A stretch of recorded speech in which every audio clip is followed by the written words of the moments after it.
Metro 2033 became one of my beloved games after I gave it a third shot. It was so good that I even bought the Metro Redux bundle just to play 2033 once again, in a new version of the engine. I haven't had such fascination and adoration for a game in such a long time. So I'm not so surprised that I not only wanted to play Metro Last Light Redux only a few days after finishing 2033 for the second time, and not only that I wanted to beat the game twice as well, aiming for the two different endings at the two different difficulty modes. Plus, I still played through the DLC missions and modes, though I did that more reluctantly just to make this review as good as I could in terms of what I experienced. So let's get into it. I'll be spoiling the game to start off. If you're like me, you'll probably want to leave to not have a single bit spoiled. Metro Last Light sees you play as Artyom again, almost right after the bad ending of Metro 2033. Artyom blew up the Dark Ones. The game doesn't really tell you how much time has actually passed. There are different indicators that show you different answers. On one end, you're in a base that's been appropriated so much that it must have taken over a month, yet story-wise everything points to less than a week passing at best. You took over D6 a few moments before doing the tower section, yet suddenly there's around 100 rangers in the base, makeshift buildings have already been properly built, all the clutter's been moved in, and they have already also furnished the base with rarities, like unbroken glass panels for their debriefing office. This thing would take a while in real life, but in the deprivated world of Metro this would take even longer. But then you have Khan talking about the tower operation, and how it's still a relatively active situation that's still developing. The Rangers all greet Artyom as a hero who beat the Dark Ones, and also as the person who liberated D6. But I digress. While this seems like a very important detail, Metro doesn't really care about the time that's passed, and nothing really has changed because of the passing time. The gameplay is basically the same as in Metro 2033, and identical to 2033 Redux. You explore a new area, encounter enemies, sneak past them, or go full Rambo on them. However, stealth's much more approachable now compared to the original game. You have dedicated melee executions and you can make small mistakes without screwing everything up. Well, usually. Some mistakes trigger full base alarms within seconds, yet sometimes you can miss a shot, get others on alert, but still stay stealthy. At some points stealth is a total cakewalk, and thanks to the level design and the setting, it must be. If you're in the dark, you can basically sneak wherever you want. It wasn't rare to be less than a couple of meters in front of the enemy without them noticing me.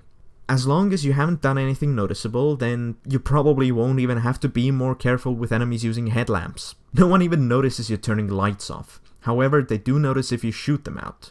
So making a stealth-friendly safe area only requires you to turn a light off. But when lit up, you can still have situations where the enemies won't notice you, even though they definitely should see you.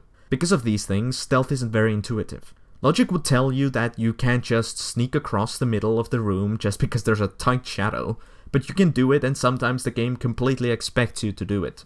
However, being loud and aggressive feels the way the game's meant to be played. The melee executions remain, so you can technically do a loud, non-lethal playthrough, and it really feels empowering to take out an enemy who gets too close. But I'm sad to say that the melee knockouts don't always work in loud. The input marker doesn't always show up, so you need to use your normal melee attack to try and take them out. This doesn't only look much clunkier and uglier, but it also isn't a valid alternative. The stronger armored enemies won't die from a single melee attack, and so sometimes you'll clunkily try and mash your enemy to death while the rest of the death squad tries to shoot at you. The gunplay's solid, especially with the human enemies. They react to your gunshots and no gun truly feels useless. This, however, doesn't apply to the mutants at all. Some of the most frustrating moments in the game came from fighting the mutants. Unlike humans who react to gunshots, mutants tend to chew through all your ammo and not get staggered by much. This is counteracted by fire, however, where you can throw an incendiary explosive at the floor, which basically acts like an impenetrable wall of death, which the mutants will gladly run into. The levels themselves are pretty decent, though they feel like a bit of a downgrade from 2033, which had fewer boring tunnels and more character to its world. A lot of it will come down to the benefit of having a new and unexplored setting, but even then, there isn't anything new that really caught my interest. The game really pushes the new amphibious creatures, which are mainly just boring to fight, and they also feel very generic. One is small, weak, and spits acid. The other is large, lumbering, has a lot of health, and a giant shield. The main specialty is that they are in the water. It's uninteresting. On the other hand, you also have the spider bugs, which are the best enemies in Metro so far. They're quick, nimble, creepy, and fighting them is extremely exciting and satisfying. They prefer the dark, so to weaken them, you use your flashlight. Shine it on them and you can hear them creepily screeching and visually see the scorching effects, which give you a great auditory and a visual feedback loop, which shows that you're on the right track. When they get hit by the light, they'll try to retreat. The environments they're in are usually designed to advantage them, not the other way around, so they might scatter off to a safe spot you can't reach, or they might crawl through a hole to another room that you have to go around a long time to. But once you outsmart the AI's movements, you've got them dead to rights. They curl over and expose their stomach, at which point you can use the melee to execute them, or you can use a gun to take them out. It's a process that demands you to use your previously used utility item in a new and an interesting way.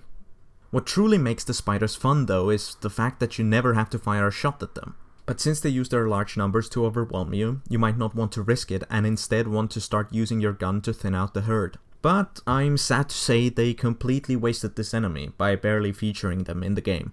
They have a single level truly dedicated to them, which sees you fight maybe 5 spiders in total, and they never get a moment to shine.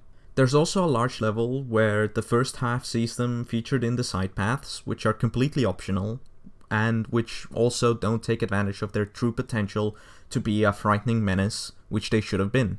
But instead of that, they are always very manageable, and I was never truly frightened of them. And that's me, the person who doesn't play horror games, and who wasn't even able to finish Ravenholm for a few moments because it was just too scary. There should have been a larger amount of spiders and they should have populated the world a lot more. This was ratified in one of the DLC levels to an extent, but even then, they were never a huge worry. But let's return to the story. It's a pretty serviceable one, though definitely it feels like it missed the mark of what Metro 2033 had shown itself to be about. It's less of a gritty story about people trying to survive in an increasingly hostile world, and more of a gun-ho action flick about a mute boy who helps a supernatural force do some cool stuff. There's less desperation in the air, and nothing's truly about the struggle of living in the Metro. The biggest worries are now the internal threats between the people of the Metro, and not the fact that a nuclear winter has created nightmarish creatures that could technically wipe out all humans in the Metro. Everything's less of a threat, and more of a nuisance now. Your goal is now to find the last of the Dark Ones and kill it. That turns into a cartoonish hike throughout the wasteland with a kid with superpowers. The one who killed an entire race, and the one who's the last survivor. It's obvious that they're setting the Dark One to be the final arbitrator between the good and the bad ending. In fact, it's so unnecessarily hammered in that it becomes a bit obnoxious at times. You made this choice in this binary option of murder or sparing. I will remember that. Oh, so you also got bombed. What a parallel we both have. I'll remember this. It's hard to make these things seem natural, and instead you're constantly reminded to not get actually immersed, but to treat this as a game. If you were to do X, you'd be a pretty bad person, says the Dark One. Oh, it seems you did that bad thing. Are you literally Hitler? Unlike the extremely ambiguous and sometimes nonsensical arbitrary moral points in Metro 2033, Last Light really hammers it home how maybe you shouldn't murder babies, and how forgiving your enemy is a good way to show your judge not to execute you. They try really hard to make you understand that you're basically the little Dark One, not only through the supposed bond of fate the story claims to have, but also through simple parallels. Dark Ones died from bombs, humans died from bombs.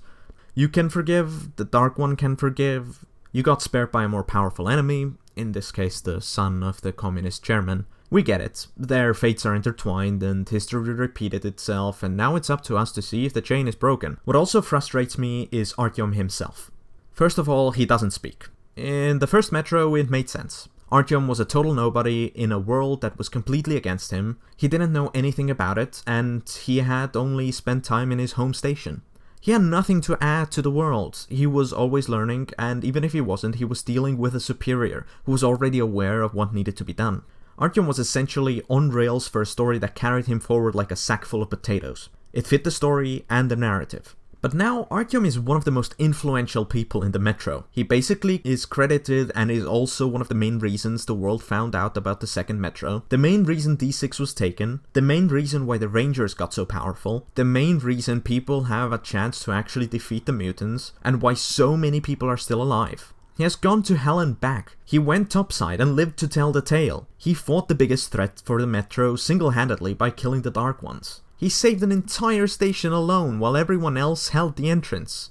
Artyom has proven himself to not only be influential to the world, but to also basically now be the most powerful human in the Metro. There's no reason he shouldn't be able to talk to anyone. The little Dark One is so unaware of the world, and yet Artyom never clears things up for him. All that he learns is something he could have found out in a 30-minute exposition dump by Artyom in between levels. Or even during them. Artyom could have given vital information to people. Could have coordinated what he was doing with others. Almost all the issues that arise in Metro Last Light are due to Artyom either not talking or not doing the logical thing. So when speaking of the logic of the game, I mainly mean Artyom's actions. After the first level, Artyom gets knocked out and has to escape. But after the escape, he doesn't return to D6 or get any help. Instead, he treks through the Metro alone once again, while accidentally stumbling through unescapable threats through sheer coincidence. He's no longer a lucky guy who was filled with all the willpower in the world. Instead, now he's just a bumbling idiot who is a total hindrance to the entire Metro. He doesn't use any of his resources, he accidentally gets Regina, he coincidentally runs into Khan, who's the sole reason he got to the Dark One. He never weighs in on important topics that could change the course of the entire story. Artyom's the biggest villain of Metro Last Light. Not because of his actions, but exactly the opposite. Because of his inactions. Speaking of villains, there really are none. The war between the Reds and the Fascists doesn't alter anything, and is more of a flavor to the story. The mutants never directly threaten the Metro anymore, and the game really wants to push a symbiotic coexistence idea in your face, while never really explaining it. Their 4 named villains are a threat, but never enough to influence the actual story. The 4 villains would be Moskvin, the bumbling chairman of the Reds, who is reduced to being a total puppet. Lesnitsky, who's a traitor, that is only really mentioned in the side conversations and suddenly brought up to the forefront when he conveniently gets in your way twice in the game. Pavel, who actually has a personal attachment to Artyom's success in the beginning of the game and who betrays him. But even then, he again just happens to be in Artyom's way and loses because of it. And then General Korbut, who shows himself twice, is the puppet master, but who never really does much in the game, other than forcing the final battle of D6. There's nothing more to Metro Last Light than the actual adventure itself. The game could have easily taken advantage of the emphasis on the humans of the Metro and shown us the impact of the Reds and the Nazis further. Yet, other than a couple of mentions and a single cutscene, this doesn't happen. They're just factions. It's sad since it'd be interesting to see what these old ideologies would look like in the new world, how they were adapted to the Metro life, and how war truly has influenced things. But it's hard to do that when Metro had 40,000 people to begin with, and small stations dotted around a very constricted area. It's a widespread topic put into small frames. Let's be honest, after everything that's been going on, that 40,000 probably turned into 30,000 real quick. But it's not all doom and gloom for Metro Last Light. The atmosphere and sound design excel once again. Hearing distant noises, the crackling of lamps, the movement of the mutants, and the creaking of old metal is immersive and appropriate to the setting. At times, the game managed to tune me out of the outside world and solely focus on the game, and it felt great. The heavy breathing indicates that your filter's losing its potency, or hearing your boot step on the broken glass are great ways to make you aware of the gameplay mechanics without needing you to constantly check on everything. Visually, the game's a feast. Seeing the Kremlin in all of its post-apocalyptic glory was fascinating and haunting. The spiders' nests always looked creepy and appropriately disgusting. Last Light's level list was a bit underwhelming overall. There were fewer set pieces, and even the more extraordinary levels were very underwhelming. For example, River of Fate, which was another Khan level, similar to what it was in 2033, where Khan, the mystic of the ensemble of characters, takes you through the River of Fate, which in reality is just a sewer with 3 freaky occurrences, 2 of which are completely avoidable, and the other one is completely forced on you, even if you technically avoided it perfectly. Khan's been turned into more of a pacifist character with very religious beliefs, which wasn't really who Khan was in the first place. Instead of being the person who's in tune with the ecosystem of the Metro for his own personal gain, he instead is portrayed more as a deeply religious person who takes up the sword if need be. Honestly, it kinda kills all the interesting stuff that Khan had. He was a neutral character who had adapted to the world around him better than almost anyone else. Yet now he's loud, is a total moral paragon, and he lectures Artyom every chance he gets, spouting stuff about fate, redemption, and how the Metro isn't just a living, breathing thing with all the mystical stuff behind it, but as more of a literal deity. Looking at the game's plot, it feels like he was altered to serve the messages of the game, to constantly remind you of the themes of live and let live, redemption, and fate. But back to the levels themselves. The best levels were probably Contagion for its unique ideas, Red Square for the visual feasts, the Dead City for the world building, and Regina for the open-ended gameplay-focused level design. At the same time, you have levels like D6, Quarantine, Sundown, Nightfall, Torchlight, and The Garden, which get close to being great, but are pulled back by different problems. Often enough, just good ideas weren't implemented as well as they could have. There are also levels like Darkwater or Depot that serve the game in no way and instead feel like unnecessary filler for the sake of it. Also, Undercity's awful with its forced mutant battles and a boss that's ridiculously easy to fight. All you need to do is walk, and then in the end shoot a single bullet. Luckily, the good heavily outweighs the bad. After finishing the game twice, I got reminded that I also had some DLC to play through. Generally, they're decent additions to the game. Some of the levels tell new stories, some give alternate perspectives, and 2 of them are actual new game modes. From the total of 9 levels, I'd say 3 of them are of extremely good quality, and only 1 of them is truly just a terrible one. Let's get the worst one out of the way. The Tower Pack is bad. It's a fully combat game mode sized level that sees you fight in different situations against enemies. The game isn't designed for horde mode gameplay and it just highlights it. The barely working cover and numbers of enemies that are just too many to handle. As for the 5 levels in between, they're Heavy Squad, Sniper Team, Developer Pack, Pavel, and Anna. Developer Pack's a neat toy. You walk around the museum to see the character models up close and in private with a rotate tool and a way to go through different animations. There's also a firing range for all weapons with full customization, 10 challenges to go through, and also Monster Arena, which allows you to pit 4 enemies from 4 different enemy types against each other. The game keeps score for both sides' kills. The arena has 10 challenges, which is just a glorified arena mode for any game. The best of the arena, though, is the fact that you can freely walk in and intervene with the fights, tipping the odds and just being in a hectic battlefield. Though the lack of options and the lack of any different arena environments, a small NPC limit, and a very limited variety turned that toy into a cute novelty. Pavel's level is just a boring enemy base that you have to get through. Anna's level sees you play as Anna during the first mission.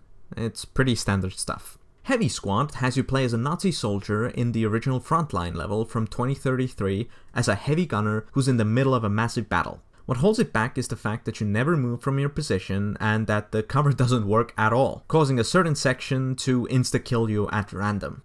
Sniper Team's about a communist sniper and another troop going through the Outpost level from 2033. It's also just a standard get from here to there mission, with a sniping section in the beginning. As to the best levels, however, Khan's level sees you playing as some random stranger that happened to get to the train after the chase mission had ended and separated Artyom and Khan. This is classic Khan stuff. He shows the world, shows new ideas, and also incorporates old stuff. The character you play as is a wisecrack who gets along with Khan pretty well. It shows how much we're missing out with Artyom being a mute. Khan's chemistry with the protagonist is endearing and believable. It also reveals interesting things about Khan's past. Kshatriya is the second game mode type level, where you have new mechanics mixed with the gameplay. In this one you play as a rookie from Polis, who looks for artifacts in a new, expanded and revamped version of the original's library level. The level design is very interwoven. Collecting artifacts and earning bullets is engaging and entertaining.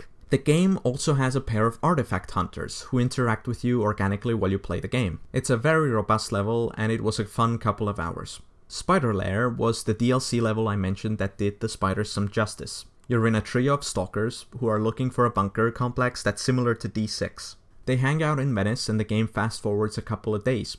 Suddenly you're in a spider's web and you're hanging upside down. The objective's pretty clear. Get the hell out of here and try to find your 2 comrades on the way. It's claustrophobic, it's a total spider's nest throughout, and it's tense.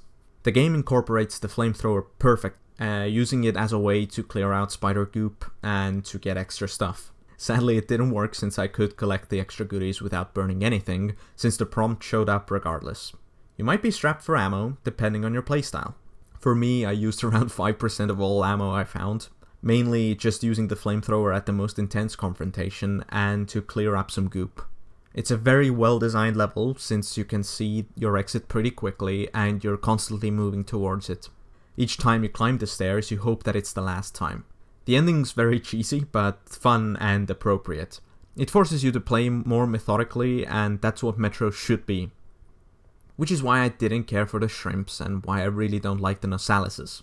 I've rambled on for a long time, and I'm hoping the review's been interesting to watch or to listen to overall. I might sound critical of the game, but honestly I really like Last Light. There's a reason I played so much of it. Now I'm waiting for Exodus to come to Steam and to lower in price enough to warrant the purchase of it. Metro is definitely a franchise that has engrossed me in a way that hasn't happened to me almost ever. The only other 2 times have been with Mass Effect and with Grand Theft Auto. I highly recommend giving Metro Last Light a shot. Even currently writing and now recording this, I know this will be a bitch of a review to make. If you liked it, perhaps throw a like my way, maybe even subscribe. Thank you so much for sticking through this entire thing. If you have any thoughts on the review, or on the game, or anything about Metro, then drop that stuff down in the comments. Thanks for coming along with me through this review. See ya.